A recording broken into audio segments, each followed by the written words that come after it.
Greetings and salutations! In the middle of May, yours truly was invited to go check out Ubisoft's Singapore office to play through about 3 hours worth of Assassin's Creed Black Flag Resynced. Let's talk about it. So, in Assassin's Creed Black Flag Resynced, this is a remake of the 2013 Assassin's Creed 4 Black Flag. They took out the 4, maybe they just want to confuse people here and there. So this is the story of Edward Kenway as he becomes a pirate living in the golden age of piracy. If you know how this game has finished back in 2013, you'll be pleased to know that a lot of story elements and voices and whatnot have been left. I mean, they're kept in its original state, untouched. Storyline is more or less the same, except for the fact that it's been tweaked graphic-wise to look way better. And yeah, playing through the game for 3 hours, sailing in the high seas, in the top half of Havana onward, it is a beauty to watch and see. The water physics, the ship, Edward Kenway piloting the ship, going through the adventure mode, fighting. We actually got to play through like sequence 1 of the game, of the original game, in the in the remake form. And then we get to check out the open world part, which is the top half of Havana onward. So there's a fortress that you get to fight and destroy. You get to actually go through, look for treasure here and there. You go through, I guess, a Blackbeard mission in another sequence. I believe this is the part where, they've already established Nassau, and then they have to find medicine. So they have to find a diving bell, which I purchased. I mean, there is a quest you can find it, but I took the easy way out because I have enough money.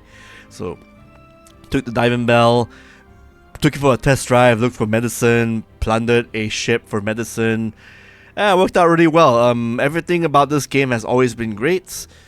The original form, and to see it in a remake with new graphics and new kind of control scheme, it worked out really well.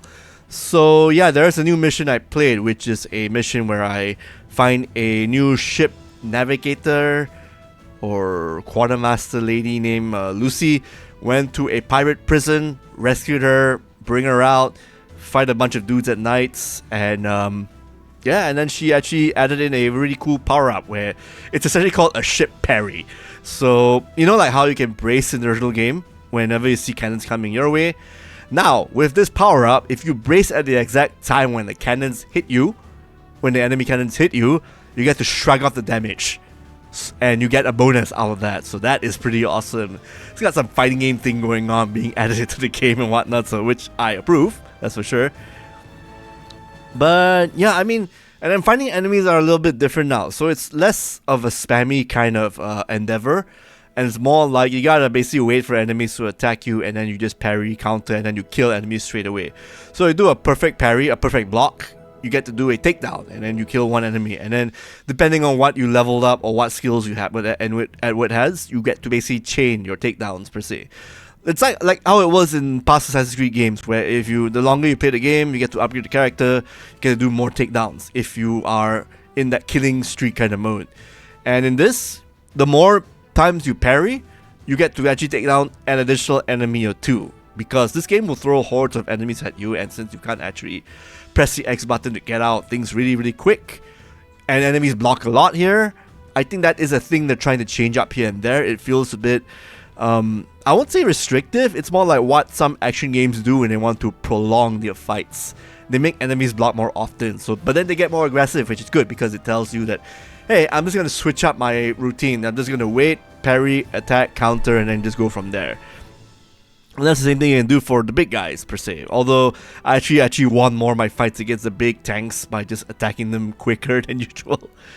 So, I don't know how unique boss fights or later set-piece fights will get, but I do know that the combat change is okay, I guess. It feels good so far, but I'm more concerned about what happens in the later parts of the game where they will try to shake things up and make things a bit more different than in the original, because as far as I'm concerned, exploring, walking around, sneaking around, it feels kind of similar. There are some changes, of course. Again, the eavesdrops missions are less restrictive, but everything else about sneaking around and all that feels about as standard as it has been in Part 4, the original, and even Part 3 and past games with Ezio Auditore. In terms of how impactful this game will be, well, people who've never played an Assassin's Creed game, who actually grew up playing Odyssey and Origins will find a lot to love here because it should be less grindy, less RPG-ish, less of an RPG rather than how it was back in the day. So people will actually find this change of pace really nice. But in terms of people who have played all the games, like I played Part 1, Part 2, all 3 of them, Part 3 and then Part 4. I skipped the rest because they weren't really my thing as I kept playing more and more of these.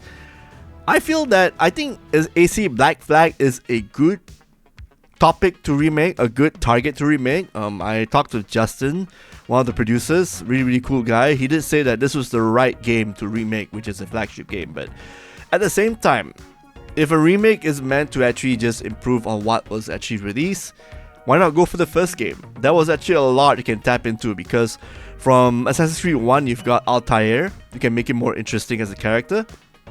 And then you've got the stuff in Revelations where Altair's past was actually more explored. So you can actually combine those two to become a remake. I don't know, that's just my thought, about targets of remakes. As for AC2, I think that game would probably get a remake eventually. I think it's more or less like a situation like how Square Enix is like out of ideas, they're remaking FF7.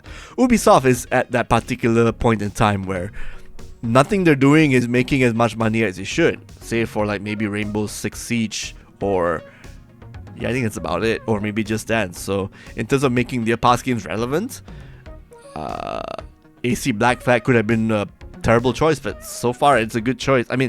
They could have had worse choices, I feel. So at least Black Flag would be a nice pick, per se. With some of the cancellations and some issues that management has gone through, I still feel they should have cancelled that Prince of Persia game. And there's a rumor about a Rayman game coming out, like a Rayman remake. I don't know how's that gonna turn out. You have you got like Prince of Persia: The Lost Crown, the team actually disbanded and being put in different parts of Ubisoft. You have Rogue Prince of Persia doing alright, I guess.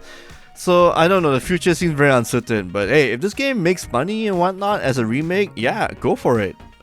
But at the same time, this is more or less like, it's a nice visit into this particular world back again. I want to see how lovely the rest of the game looks when you get to the later parts of the game. And I do wonder what kind of DLC they'll put inside or what expansions. Maybe they'll have the Freedom Cry extra game put inside as DLC using that same engine, who knows. Maybe they can put in some extra missions here and there as post-launch stuff, like something a bit more meaty to continue on the pirate adventures onward, per se. But for now, this seems like a good touchstone to start with. I'm hoping for like maybe an AC1 remake. That game does need a bit of love and reinvigorating. But at the same time, I can see why the Black Flag is picked. It's the most popular kit of the bunch, so... And it was also a template for... what was supposed to be Skull and Bones before, well, that game came out, and the less said about it, the better. So, yeah, will parts of this be used in Skull and Bones? Well, I tried to ask, but apparently they didn't allow me to ask anything outside of Assassin's Creed Black Flag Resynced, so obviously they don't have any answer for that. Maybe they are planning for, putting stuff in Black Flag Resynced into Skull and Bones. That would make a lot of sense, because wasn't Skull and Bones supposed to be a follow-up to Black Flag before it became that whatever fucking game it turned out to be? Especially with a game like Winrose already out, that's actually eating Ubisoft's lunch in terms of the pirate game. Sea of Thieves did it first, and then now you got Winrose. So what's up with that? Alright, and that's it for my talk about Assassin's Creed Black Flag Resynced. Thanks again for tuning into our show. You can check us out on YouTube. We got our website, cockroachoperator.com. If you want to subscribe to us, do subscribe to our YouTube channel. We post new content every week. Do hit that notification icon. Thank you for the support and everything. We're still growing and everything. Thanks again. And that's it. See you then. Bye-bye.